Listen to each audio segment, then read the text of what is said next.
How many of you out there know what a dado is? Have you ever made one? Simply put, it's a routed channel in your workpiece that will allow for another piece to fit into the channel. Why would you need a dado?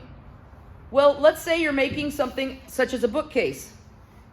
You want to have a lot of support on the shelves. So you would dado the sides, use glue, and put those shelves into the dado like this, making a very strong joint because it has something underneath to support that edge of the shelf. Making a dado is really easy. All you need is a couple of clamps, a straight edge of some sort, and a router with a straight bit, the size of the dado that you'd like to make.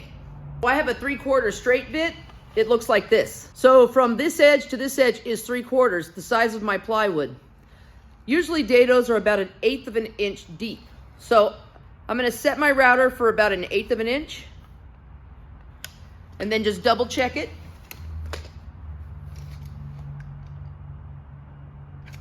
And I'm good to go. First, I want to make marks on the board where I would like the path of my dado to be. Mark where you'd like the path of your dado to run. Mark the inside and the outside lines so that you know exactly where you need to be with the router and guide. Next, you're going to want to measure over from the cutter head on the router bit to the edge of the router base and see what you have there, 2.5. That means that I need to put my straight edge 2.5 inches away from where I mark the outside of my dado line.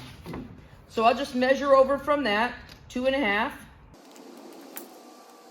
Now I have the marks for where I want to put the straight edge.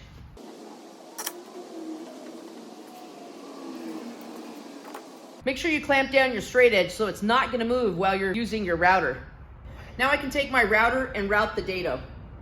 Always make sure that you're going into the path of the blade, not away from it. All right, we still got our line.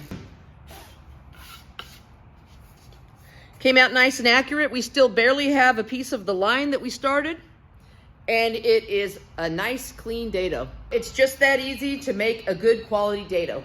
Something that's handy for your workshop is something like this, a clamping straight edge that I could have also used for this to avoid using two separate clamps, because this is a straight edge and it also can clamp itself.